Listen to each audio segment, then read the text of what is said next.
Shalom saudara-saudara, mari kita bersaat teduh ya. Saat teduh kita hari ini dari Injil Yohanes 18 ayat 12 sampai 27. Beberapa pasal sebelumnya di Injil Yohanes ini diajarkan bagaimana percaya kepada Tuhan Yesus dan bagaimana tanda yang kelihatan itu dapat disaksikan banyak orang bahwa kita adalah murid-muridnya. Selain itu, relasi yang dekat antara murid dan Tuhan sangat jelas dalam doa Tuhan Yesus. Relasi dekat itu adalah relasi kekekalan yang tidak dapat dipisahkan oleh apapun juga, termasuk oleh maut sekalipun. Nah, dalam pasal 18 ini dikisahkan bagaimana Tuhan Yesus ditangkap, diadili di hadapan Hanas, diadili di depan Pilatus, dan akhirnya dijatuhkan hukuman mati. Pada saat di hadapan Hanas yang menjabat sebagai imam besar itulah, seorang murid Tuhan yang bernama Petrus menyangkal Tuhan Yesus. Ceritanya itu ketika Tuhan Yesus ditangkap dan dibelenggu, maka Tuhan dihadapkan pada imam besar di suatu halaman istana imam besar itu. Petrus dapat masuk ke halaman itu karena ada seorang murid yang lain yang bersama dengan dia yang dikenal oleh imam besar sehingga mendapat akses untuk masuk ke dalam. Rupanya salah seorang murid yang bersama dengan Petrus yang mengenal imam besar Hanas bukan hanya dikenal oleh kalangan pejabat istana, tetapi juga oleh perempuan-perempuan penjaga pintu gerbang. Dari mana kita tahu? Ya, itu setelah bercakap-cakap dengan perempuan penjaga pintu gerbang, baru Petrus diizinkan masuk ke halaman istana imam besar. Petrus tidak dikenal oleh penjaga-penjaga itu. Karena itulah Petrus ditanya oleh perempuan penjaga demikian. Maka kata hamba perempuan penjaga pintu kepada Petrus, "Bukankah engkau juga murid orang itu?" Jawab Petrus, "Bukan." Sebenarnya pertanyaan perempuan penjaga itu adalah pertanyaan normal-normal saja. Karena memang perempuan penjaga itu tidak mengenal Petrus, tetapi mengenal Yohanes yang bersama Petrus saat itu. Ya, seperti kalau kita ditanya seseorang yang memang tidak mengenal kita. Biasalah ya, tapi anehnya Petrus dengan cepat menjawab bukan. Jawaban Petrus kepada penjaga perempuan itu bukan disebut sebagai penyangkalan terhadap Tuhan Yesus yang saat itu sedang diadili. Sekarang mari kita coba pelajari mengapa Petrus menyangkal Tuhan Yesus yang posisinya tidak jauh dari situ. Yang pertama, memang pertanyaan perempuan penjaga itu biasa-biasa saja. Tetapi situasi saat itu sangat mencekam dengan kondisi tangan Tuhan diborgol, dibelenggu, dan sedang diadili. Sekalipun pertanyaan penjaga itu biasa, tetapi lebih pada identifikasi dengan Tuhan yang sedang diadili. Bisa jadi perempuan penjaga itu sebagai informan yang tidak kelihatan, tidak kentara, yang barangkali Petrus menyadari hal itu.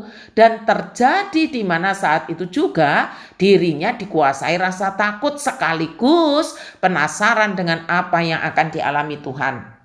Petrus memang terkenal berani, tapi tetap dikuasai rasa takut dengan massa yang sangat banyak sehingga keceplosan menjawab bukan murid Tuhan.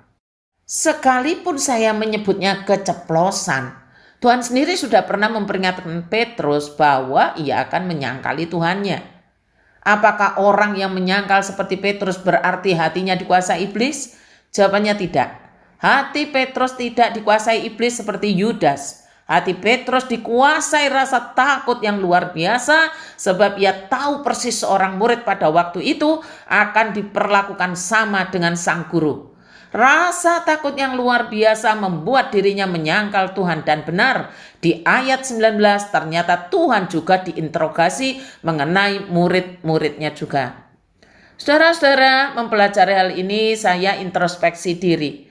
Jangan-jangan hal-hal yang biasa, hal-hal percakapan biasa, tanya jawab biasa, ternyata saya tidak berani mengakui bahwa saya murid Tuhan Yesus. Hal-hal yang nampaknya biasa saja dan mengalir begitu saja menjadi jebakan sehingga saya menyangkal Tuhan. Sebagaimana Tuhan mengampuni Petrus, demikian juga Tuhan mengampuni saya. Dan sekarang saya harus membuktikan bahwa saya tidak malu lagi mengakui bahwa saya murid Kristus karena menaati Kristus. Dan tanda yang diketahui banyak orang adalah saling mengasihi. Bagaimana dengan saudara? Sekarang yang kedua, kita tahu bahwa Petrus dapat masuk ke halaman istana imam besar itu karena akses seorang murid Tuhan yang bersama dia. Dan murid itu bernama Yohanes yang kemudian disebut Rasul Yohanes. Rasul Yohanes memang dikenal oleh kalangan imam, bahkan oleh imam besar. Bukan hanya kalangan imam yang mengenalnya, tetapi juga penjaga-penjaga perempuan pintu gerbang pun mengenal Yohanes. Saya berpikir bahwa mereka bukan hanya mengenal Yohanes, tetapi juga mengerti bahwa Yohanes adalah murid Tuhan Yesus. Dari mana kita tahu? Dari pertanyaan perempuan penjaga pintu gerbang itu kepada Petrus yang berkata begini, "Bukankah engkau juga murid orang itu?" Berarti sudah ada yang diketahui, ada murid Tuhan yang lain yang di situ, dan itu adalah Yohanes. Saya jadi berpikir begini, saudara. Rasul Yohanes tidak ditanya-tanya apakah dia seorang murid Tuhan, karena memang sudah jelas, identitasnya jelas, muridnya siapa itu jelas, maka tidak ditanya-tanya lagi. Zaman itu tidak bisa disembunyikan hubungan antara murid dan gurunya, sebab murid dan guru selalu bersama-sama secara fisik dan dalam komunitas yang sangat kelihatan. Jadi itu sebabnya Rasul Yohanes tidak menyangkal Tuhan karena orang banyak sudah tahu bahwa dirinya adalah murid Tuhan Yesus. Dan saat pengadilan di hadapan Hanas, Yohanes bersama dengan Tuhan walau tidak dalam posisi berdampingan. Saudara-saudara, pernahkah kita mengalami ketidakjelasan identitas kita sebagai seorang murid Tuhan? Kalau memakai tanda-tanda lahiriah seperti kalung dan anting salib, zaman sekarang orang mungkin sudah mengidentifikasikan sebagai seorang Kristen. Atau biasa mengucap salam dengan kata shalom. Shalom, shalom alaikum. Orang akan tahu bahwa kita adalah Kristen atau murid Tuhan Yesus. Tetapi apakah tanda sebagai murid-murid Tuhan yaitu saling mengasihi tampak jelas atau sama sekali tidak kelihatan? Ayo introspeksi diri. Lebih baik introspeksi lalu sadar dan bertobat. Dan mari kembali berproses sebagai seorang murid Tuhan yang sejati. Tuhan memberkati kita sekalian. Mari kita berdoa. Tuhan Yesus, terima kasih Tuhan, Engkau telah memberikan firman-Mu hari ini melalui kesaksian Alkitab peristiwa penyangkalan Petrus yang dikuasai rasa takut luar biasa. Tolonglah kami agar identitas kami sebagai murid-murid-Mu jelas, yaitu saling mengasihi. Berkatilah gereja-Mu Tuhan dengan kasih-Mu yang indah dan limpah. Menyerahkan untuk persekutuan KPR, kebaktian umum, sekolah minggu, dan pertemuan-pertemuan, dan seluruh penata layanan yang melayani Tuhan, kuduskanlah mereka.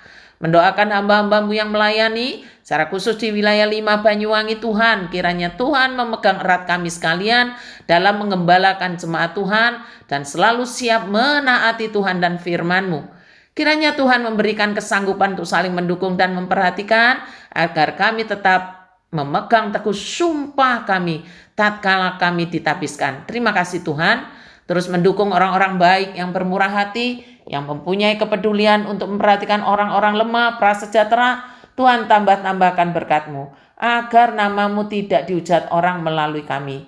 Mendukung dalam doa pekerja-pekerja gereja, Antonius, Pak Firman, Pak Dovir, tolonglah kami untuk dapat menyatakan kasih ilahi kepada mereka dengan kehidupan yang jujur. Terima kasih Tuhan. Dalam nama Tuhan Yesus kami berdoa. Amin.